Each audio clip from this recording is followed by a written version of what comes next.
নমস্কার। আশা করি সকলে ভালো আছেন এবং সুস্থ আছেন এবং আগামী দিনে যাতে আপনারা ভালো থাকেন, সুস্থ থাকেন সে আশা করে আমার এই চ্যানেলের মাধ্যমে বিভিন্ন প্রকার রোগ ও তার হোমিও ওষুধ সম্বন্ধে ভিডিও আপলোড করে থাকি। অতএব বিগত দিনের ভিডিওগুলো আপনারা নিশ্চয়ই মনোযোগ সহকারে দেখেছেন।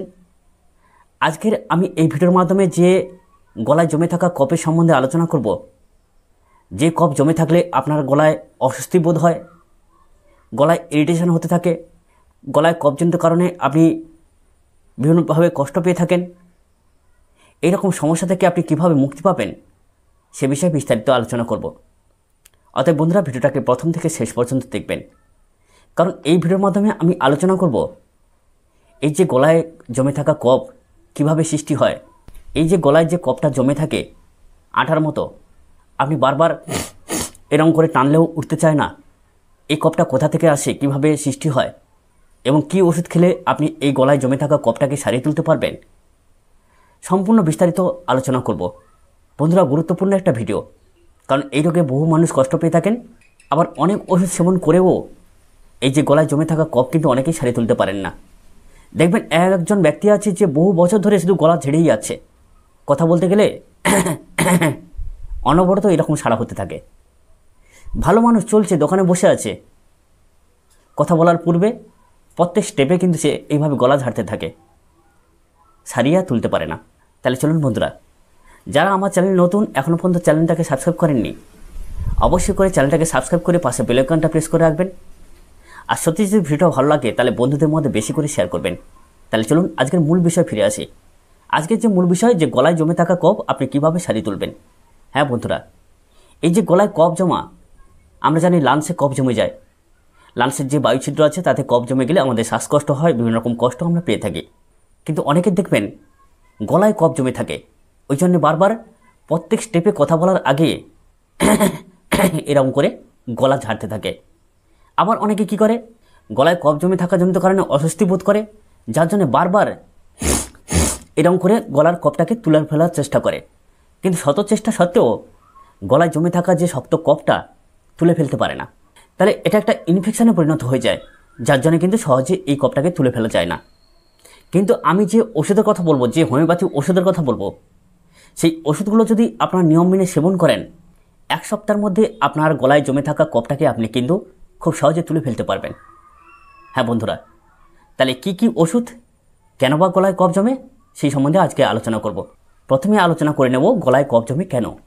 হ্যাঁ বন্ধুরা, হঠাৎ করে ঠান্ডা গরম জনিত কারণে, বিশেষ করে দেখবেন এই যে দু এক পশলা বৃষ্টি হচ্ছে, অতিরিক্ত গরমে যে হঠাৎ করে আমরা ঠান্ডা জল খাচ্ছি, এই যে ঠান্ডা গরম কম্বিনেশনের জনিত কারণে আমাদের কিন্তু গলায় এক প্রকার কফ জমে যায়, শক্ত ডালা টাইপের কফ জমতে শুরু করে।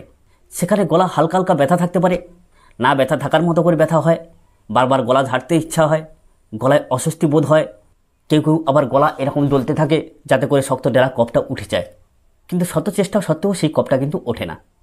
এই ঠান্ডা গরম কম্বিনেশনজনিত কারণে, পেটে গ্যাসজনিত কারণে এই কফটা কিন্তু শক্ত ডেলা পাকিয়ে সেখানে কিন্তু আটকে গেছে, যার জন্য কফটা সহজে ওঠে না।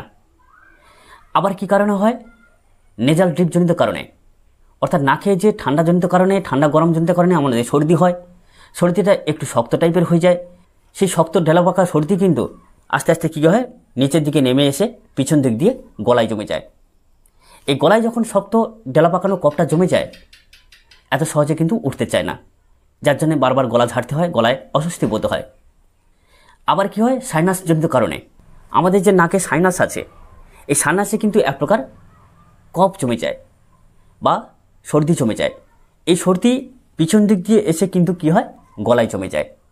গলায় যখন জমে যায়, সেই শক্ত ডালা কফটা কিন্তু বা সর্দিটা এত সহজে উঠতে চায় না, যার জন্য কী করে, গলায় যখন অস্বস্তি বোধ হয়, বারবার রোগী কী করে বা মানুষ কী করে, গলা এরকম করে ঝাড়তে থাকে, তুলে ফেলার চেষ্টা করে। আবার কি হয়, এই সাইনাসজনিত কারণে নাকে জমে থাকা যে কফ যখন খুব সহজে বের হতে চায় না, অনেকে নাকের কফটাকেও গলা দিয়ে বের করার চেষ্টা করেন। দেখবেন এরকম করলে নাকের যে কফটা সেটা কিন্তু গলা দিয়ে টেনে ফেলে দেওয়া যায়। অনেকে কিন্তু এরকম করে থাকেন, কারণ লোক সমাজে নাকটা ঝাড়তে তার বহুত কষ্ট, বা অভ্যাসবশত নাকের যে জমে থাকা শক্ত কফটা গলা দিয়ে বের করে। বন্ধুরা, এছাড়াও দুটি কারণে হতে পারে। একটা হচ্ছে ভাইরাল ঠান্ডাজনিত কারণে, আর একটা হচ্ছে ব্যাকটেরিয়াল ঠান্ডাজনিত কারণে। বন্ধুরা, ভাইরাল ঠান্ডাজনিত কারণ কাকে বলে? যদি দেখেন যে সিজন অনুযায়ী একের পর এক আপনার বাড়ির পাশাপাশি বা সিজন অনুযায়ী দেখবেন এই জ্বরের সিজনে জ্বর হয়ে যাচ্ছে, কফের সিজনে কফ হয়ে যাচ্ছে, গলা ব্যথা সিজনে গলা ব্যথা হয়ে যাচ্ছে, এইরকম যে সমস্যা তাকে বলা হয় ভাইরাল বা সিজন টাইম। এরকম ভাইরাল বা সিজনজনিত কারণে ঠান্ডা লেগে গিয়ে গলায় কিন্তু এরকম শক্ত টাইপের কফ জমে যায়। বিশেষ করে এই ঠান্ডা গরমে এই 2-1 পশলা বৃষ্টি হচ্ছে এই টাইমটা কিন্তু বেশি দেখা দেয়। আর হচ্ছে ব্যাকটেরিয়াল কাকে বলে? যদি দেখেন যে আপনার ঠান্ডা লাগাজনিত কারণে বহুদিন যাবৎ আপনার এরকম সমস্যা হয়ে যাচ্ছে, কোনো সিজন টাইম নয়, তখন জানবেন এটা হচ্ছে ব্যাকটেরিয়াল জনিত কারণে হচ্ছে। অতএব দুটি কারণে কিন্তু হয়ে থাকে। যদি ব্যাকটেরিয়াল জনিত কারণে হয় সেখানে কিন্তু ইনফেকশান তৈরি হয়। আর এই ব্যাকটেরিয়াল জনিত কারণে নাকের জমে যাওয়া শক্ত সর্দিটা আস্তে আস্তে পিছন দিক দিয়ে এসে গলায় জমে থাকে। আর তখনই আপনি গলা ঝাঁকার মেরে বারবার গলা থেকে সেই কফটাকে তোলার চেষ্টা করেন। শত চেষ্টা সত্ত্বেও আপনি সেই কফটাকে তুলে ফেলতে পারেন না। কিন্তু বন্ধুরা, আজকে যদি 2 থেকে 3খানা ওষুধ আপনার নিয়ম মেনে ব্যবহার করেন, আমি বলছি আপনার যে গলায় জমে যাওয়া কফ সেটা নেজাল ড্রিপজনিত কারণ হতে পারে, সাইনাইটিস জনিত কারণ হতে পারে, ব্যাকটেরিয়াল ঠান্ডাজনিত কারণ হতে পারে এবং ভাইরাল ঠান্ডাজনিত কারণ হতে পারে। সে যে কারণে হোক না কেন, আপনি যদি নিয়ম মেনে লক্ষণভিত্তিক 2 থেকে 3খানা ওষুধ ব্যবহার করেন, আমি বলবো খুব সহজে 1 সপ্তাহের মধ্যে আপনার যে জমে থাকা গলায় কফটা আপনি কিন্তু তুলে ফেলতে পারবেন। হ্যাঁ বন্ধুরা, এবারে আসবো কী কী ওষুধ আপনারা ব্যবহার করবেন, তারপরে বলছি কিভাবে ব্যবহার করবেন। আজকে যে প্রথম হোমিওপ্যাথি ওষুধের কথা বলবো সেটা হচ্ছে ক্যালিবাইক্লোম। ক্যালিবাইক্লোম কখন ব্যবহার করবেন? যদি দেখেন যে আপনার গলায় শক্ত টাইপের কফ জমে গেছে, আপনি বারবার গলা খ্যাঁকর মেরে অর্থাৎ এরকম করে কফটাকে বের করার চেষ্টা করছেন, সেই কফটা খুব সহজে বেরিয়ে আসছে না, অনেক কষ্টে যদিও বেরিয়ে আসলো, সেটা কিন্তু প্রকৃত তারের মতো লম্বা হয়ে ঝোলে, তাহলে সেখানে আপনি ব্যবহার করছেন ক্যালিবাইক্লোম। আর বেশিরভাগ এরকম যে গলায় জমে থাকা কফ সেটা কিন্তু খুব শক্ত টাইপের এবং তারের টাইপের হয়। এছাড়াও যদি দেখেন যে কফটাকে আপনি অনেক কষ্টে যে তুললেন, যেখানে ফেলে দিলেন আঠার মতো জেলির মতো পড়ে গেল, কফটা চিকচিক করছে, সেখানে কিন্তু অবশ্যই করে এইরকম প্রকৃতি কফের ক্ষেত্রে আপনি ব্যবহার করবেন ক্যালিবাইক্লোম। হ্যাঁ বন্ধুরা, ক্যালিবাইক্লোম 200 পোটেন্সি সকাল দুপুর সন্ধ্যা দিনে 3 বার করে ব্যবহার করবেন। অবশ্যই করে দ্রুততার সঙ্গে আপনি গলার কফটাকে তুলে ফেলতে পারবেন। 1 সপ্তাহের মধ্যে উপকার পেতে শুরু করবেন। এবারে দ্বিতীয় যে ওষুধের কথা বলবো সেটা হচ্ছে সিনাবেরিস। হ্যাঁ বন্ধুরা, কখন সিনাবেরিস ব্যবহার করবেন? যদি দেখেন যে আপনার নাকে জমে থাকা কফটা, শক্ত সর্দিটা আপনি গলার মাধ্যমে বার করার চেষ্টা করছেন, গলা দিয়ে শক্ত ডেলার মতো কফটা আপনি বের করে ফেলে দিচ্ছেন। অতএব নাকের যখন সর্দিটা আপনি বারবার গলা দিয়ে বের করার চেষ্টা করেন, তখন কিন্তু অবশ্যই করে সেখানে সিনাবেরিস ব্যবহার করবেন। আপনার সিনাবেরিস চ্যাপ্টারে পড়ে নেবেন। নাকের জমে থাকা কফ যদি কেউ গলা দিয়ে বের করেন, কোনো রোগী যদি গলা দিয়ে বের করেন, বারবার যদি তার সাইনাইটিস জনিত কারণে নাকে শক্ত সর্দি জমতে থাকে এবং সেটা গলা দিয়ে বের করতে চেষ্টা করে, তাহলে অবশ্যই করে সেখানে ব্যবহার করতে হয় সিনাবেরিস। সিনাবেরিস 30 বা 200 পোটেন্সি সকাল সন্ধ্যা দিনে 2 বার করে ব্যবহার করবেন। মন্ত্রবোধ কাজ পাবেন।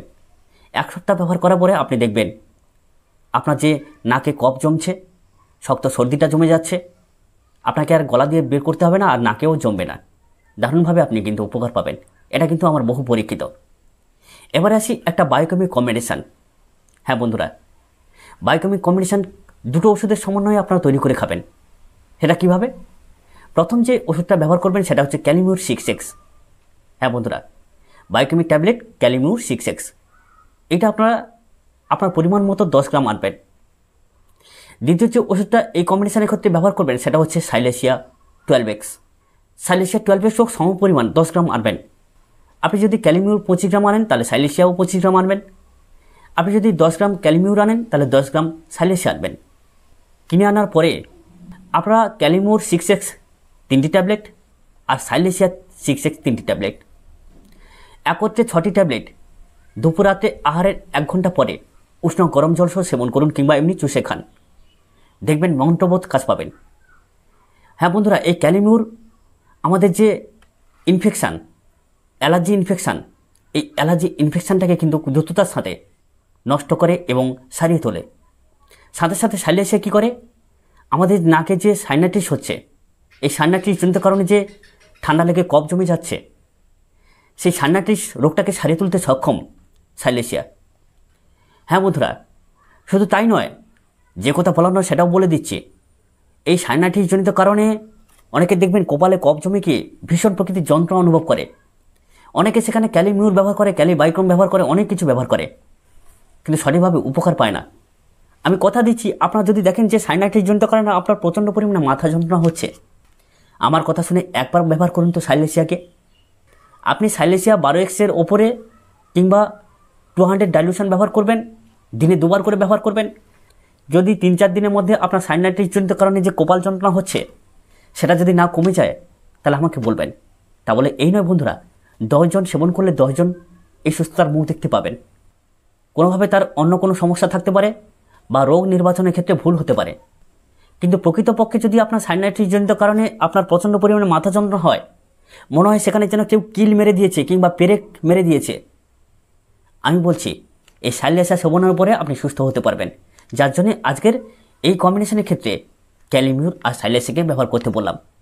সাইলেশিয়া কী করে, ইনফেকশনটাকে নষ্ট হওয়ার সাথে সাথে কোনো জায়গায় কফ জমে গেলে বা পুজ জমে গেলে বা সর্দি জমে গেলে বাইরে বের করে দিতে কিন্তু সক্ষম সাইলেশিয়া।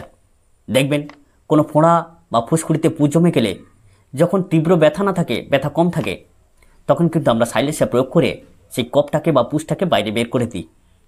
হ্যাঁ বন্ধুরা, এই জন্য কিন্তু এখানে এই কফটাকে সহজে বের করে দেওয়ার জন্য, ইনফেকশনটাকে নষ্ট করার জন্য সাইলেশিয়াকে ব্যবহার করার জন্য উপদেশ দেওয়া হলো বা বলা হলো।